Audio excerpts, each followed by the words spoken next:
Amazing. I'm going to mute everybody really quick so that way we can do a little intro for Raizy. I'm so excited that Raizy's here. I'm so excited that all of you are here.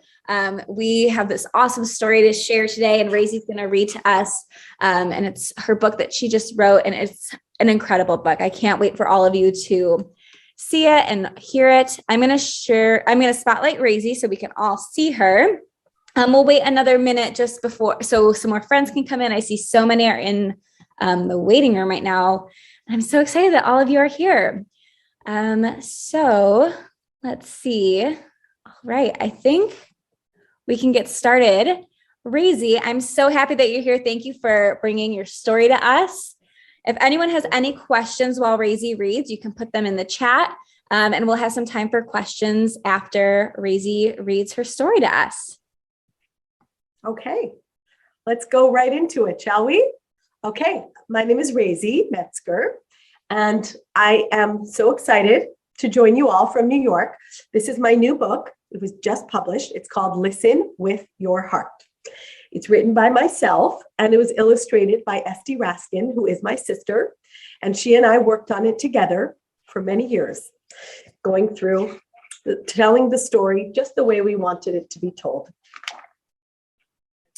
Once upon a time, in a cozy house in the big city, there lived a boy named Ari.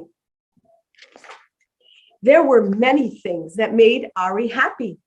He loved his mother and his father and his two sisters. He loved the seesaw at his favorite playground and riding his bicycle down little hills in the park. He loved trampolines and swimming pools and water parks.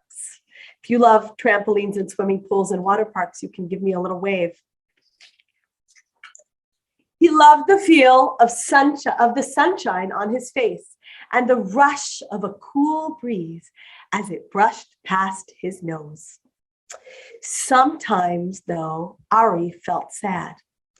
He thought about the things he liked and the words in his mind, but it was too hard for him to say them. For you see, although Ari was already a big boy, it was too hard for him to talk.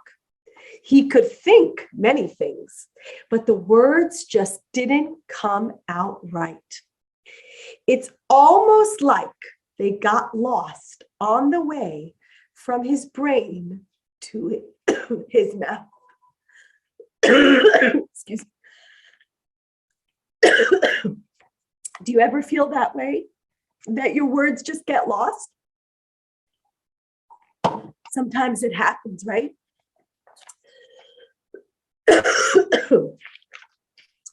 Every night, Ari would talk to God in his mind. God, he would say, you made the whole entire world. You made the warm sun and the tall trees. You made each creature large and small. You taught the cow to moo and the horse to neigh. You taught the duck to quack and the dog to bark. Everyone in your world shares their words in their own special voice. Please, God, help me learn to share my words too. And then he would fall asleep. Do you like Ari's pajamas? Wave your hand if you like Ari's pajamas. One day, Ari was at the playground. He noticed that the seesaw was empty. Ari loved the seesaw. He loved pushing off with his feet and holding tight so he wouldn't fall right off his seat as it climbed way up. But he needed a friend to sit at the other end. Everyone knows you can't go on the seesaw by yourself. Ari watched as a boy walked past. David was just about his size. He could be Ari's seesaw partner. Ari reached out and grabbed hold of David's arm. Saw, he said, looking over at the seesaw. It was too hard for him to look right at David, but he hoped he would understand. Do you ever feel that way, that it's hard to look right at somebody? It could be hard. Hey, David said, He tried to twist away, but Ari tugged harder. Why are you touching my shirt? Ari wanted to ask him to come on the seesaw with him, but the words just didn't come out.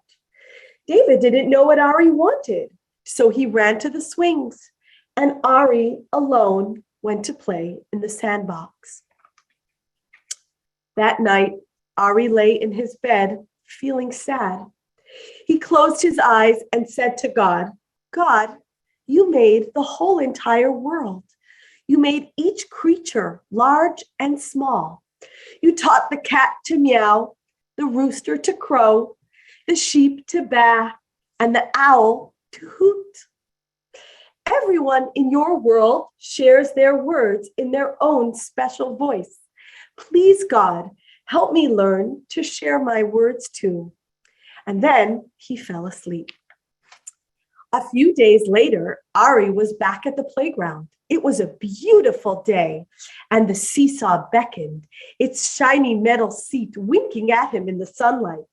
How he wanted to ride. He was about to go over to his big sister when another boy walked by. Yaakov was new to the park. Ari had never seen him before. That's Yaakov. Maybe he would like to play. Ari reached out and grabbed hold of Yaakov's arm. Saw, he said, saw. It was hard to say those words, and his voice didn't come out very clear. Yaakov stopped short, confused. Hey, he said, why are you touching my... But just then, something wonderful happened. Ari's big sister, Mia. See Mia? That's Mia. She walked past. She saw Ari's arm on the new boy. She saw him look over at the seesaw, and she heard his mumbled request. Look, Mia said to Yaakov, this is my brother Ari. He can't speak very well, but he's telling you something with his actions. And if you listen with your heart, you can hear what he's saying. Yaakov stopped trying to twist away. He paused and watched Ari carefully. He listened and he thought, and he waited longer than he ever had before to understand. He saw Ari look at the seesaw. He remembered how he had said, saw, saw.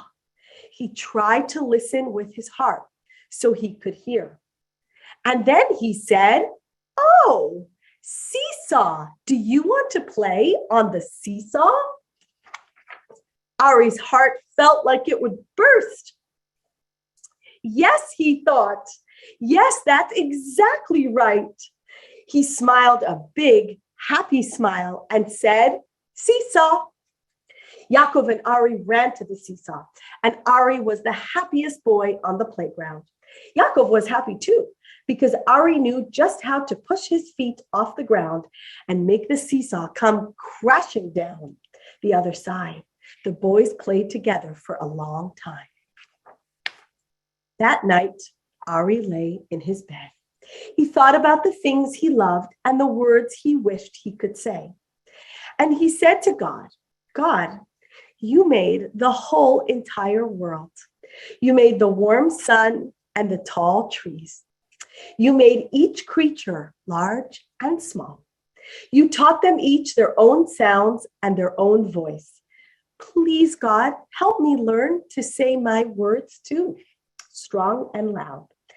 And until then, God, please help my friends learn to listen with their hearts so they can hear me even when it's hard for me to speak. And he thought about his new friend Yaakov, and then he fell asleep with a big, happy smile on his face. The end. And that's the end of the book. Amazing. That was so good. If you liked the story, can we get a thumbs up from all of you? Because that was so amazing. So good. What a beautiful story, Raizy. Thank you so much. For sharing. I see a few questions in the chat, so I thought we could go over some of these questions. Sure. So, all right, I see even more friends coming in the waiting room now. Amazing.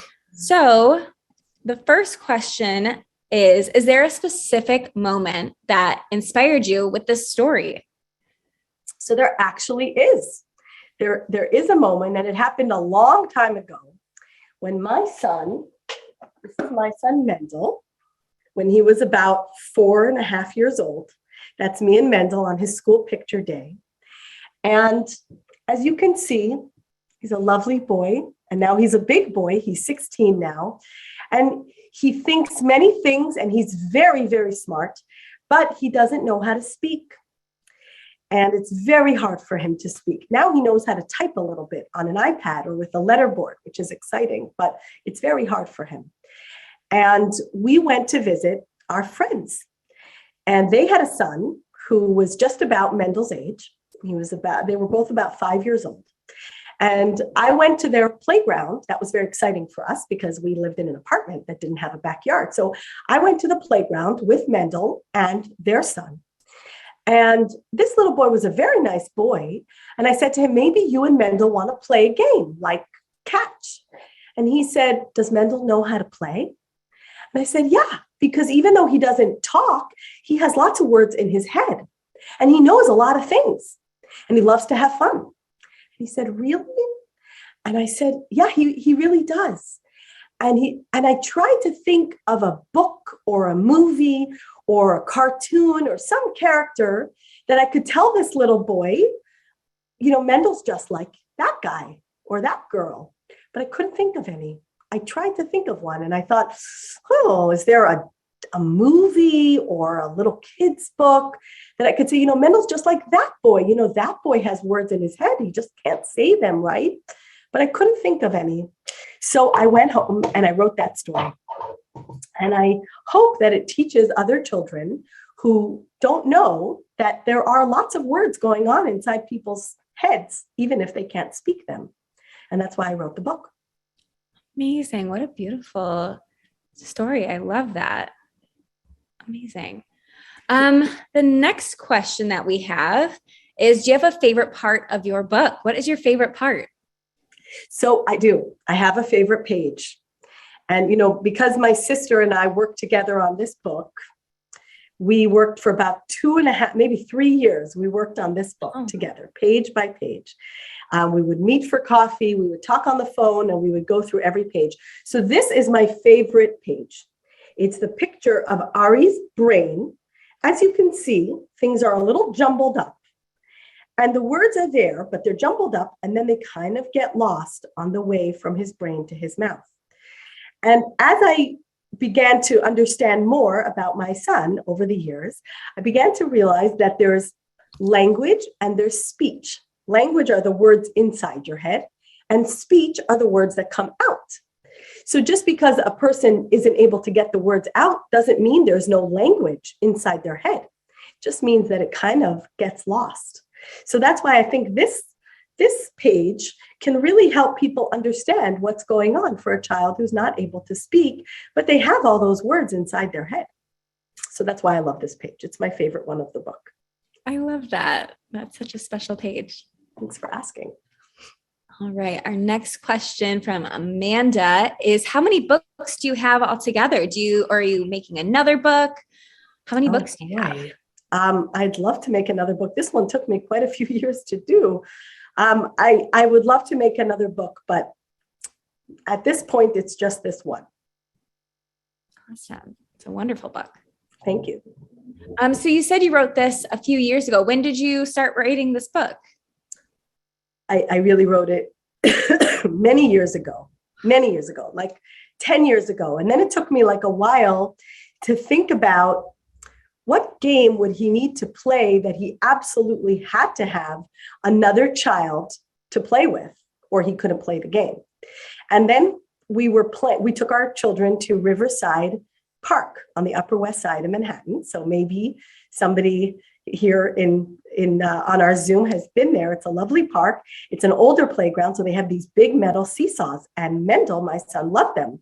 And that made me think about him going on the seesaw. And then I tried to really understand what it could feel like for him inside.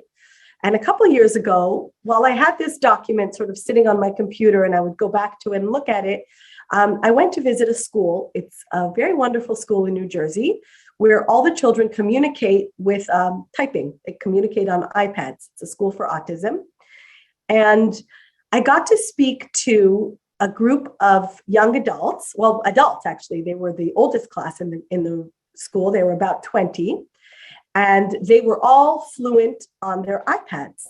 And Mendel was just starting to type on an iPad. It's a long process for him.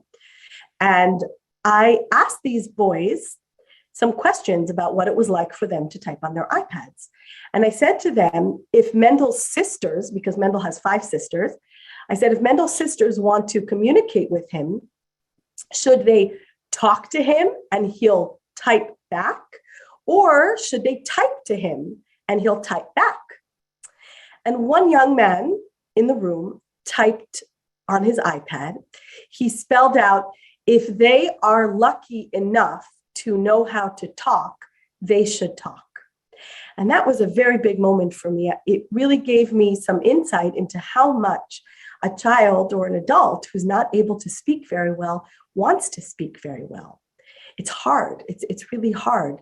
Something that comes so easily to so many other people, but doesn't come easily to them. So that really made me think about how Ari wants to talk and how he asks God for help with that. Beautiful. I love that. Awesome. Another question that we have is, does your son have a favorite part of the book? What does he think about the book? Well, I've shown it to him a few times. He's just kind of looked at it and he didn't really give me much of a response. So that's usually how things are. It takes a while to get a response. But I hope that one day he'll type out a response. Sometimes he types and he likes to use a letterboard. Sometimes he does it and usually he pushes it away. It's very hard for him. So he doesn't do it very often, but we're working on it. Amazing. Very cool. Cool. All right. Were there any other questions for Raizy? I see a few hands up. Let's see. Erica, did you have a question? Yeah, Raizy, how long did you start reading the book? Did I start writing it or reading it? Reading it.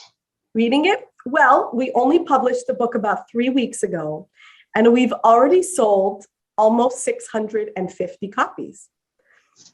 So that's really exciting. So I've been reading it in lots of schools and different places where I want the kids to learn from a very young age. I want children who know how to talk, learn how to interact and understand a child who doesn't know how to talk. And then everything can be kinder and more understanding and more accepting. And someone asked how old I am. I'm 40 years old. That's how old I am. Thank you. I see Sarah has a question. Sarah, what is your question? What school do you teach? So I teach, so my husband and I run a Chabad. Do you know what a Chabad is? So lots of things happen in a Chabad. In our Chabad, we have a preschool class, we have a Hebrew school class, we have a synagogue, Shabbat dinners, we have Baby Loves Shabbat, which is every Friday, lots of things. So I usually teach kids about Judaism. And now I'm enjoying teaching kids how to listen with their heart, which I think is also a very important part of Judaism because it's Ahavat Yisrael. It's loving your fellow Jew, loving your fellow human being from a very deep heart, really understanding them and connecting with them. So I like it. Amazing. We don't have any pets. We used to have a fish, but we no longer have a fish and we might get a cat. Ooh. Some of my daughters really want a cat and some of my daughters say that if we get a cat, they're going to move out. So we have to decide what we're going to do.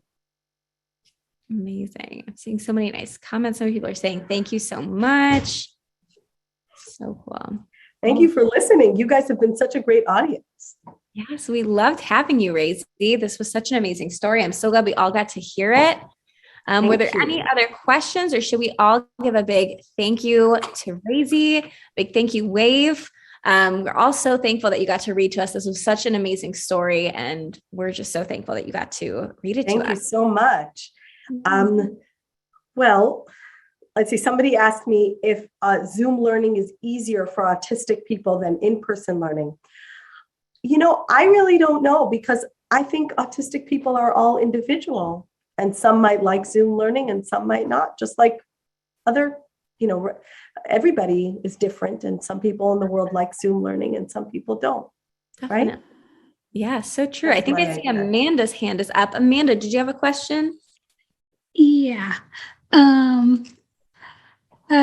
For Raizy, have you ever heard of the YouTube channel Fathering Autism? No, I haven't. No. I'm going to have to look it up.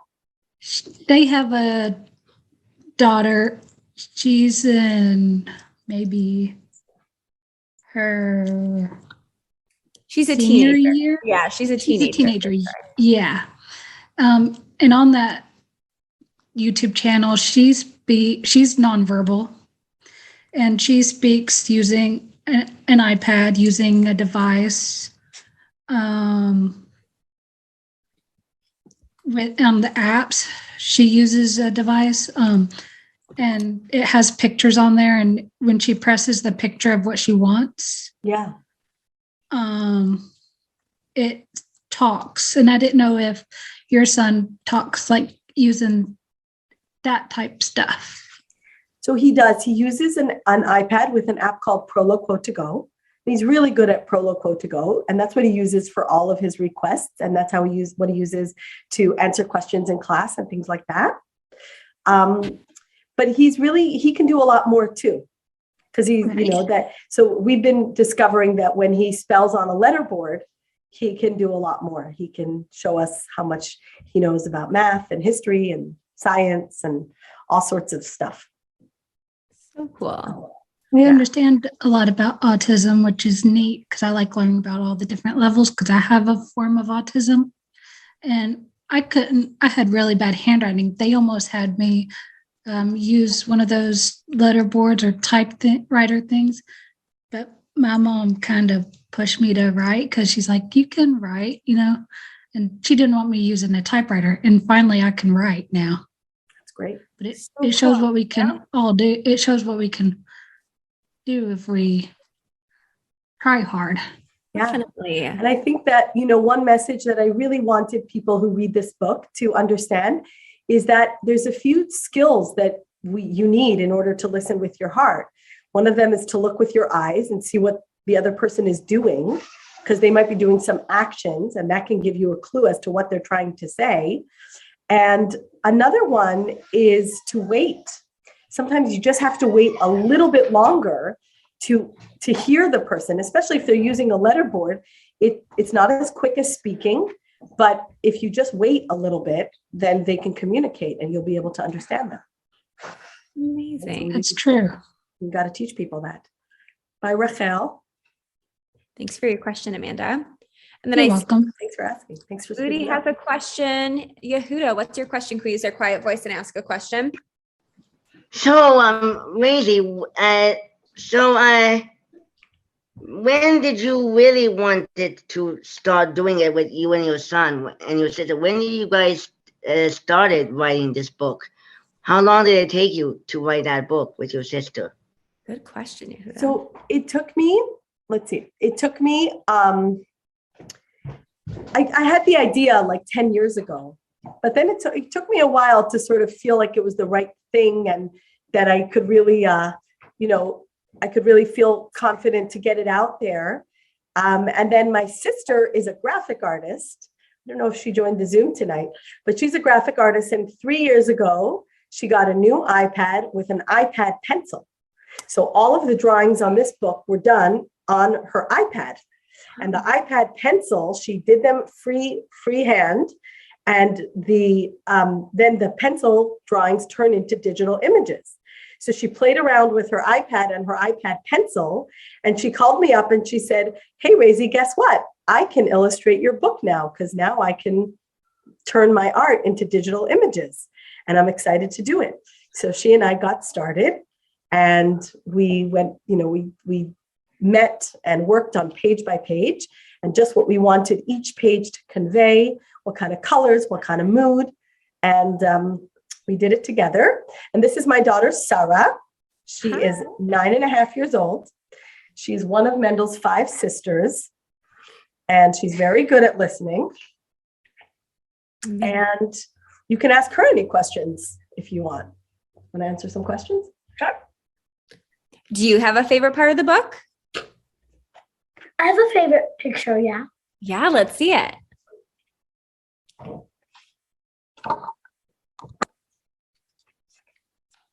I'm sure it's hard to pick a single favorite though. Oh, This picture, my favorite.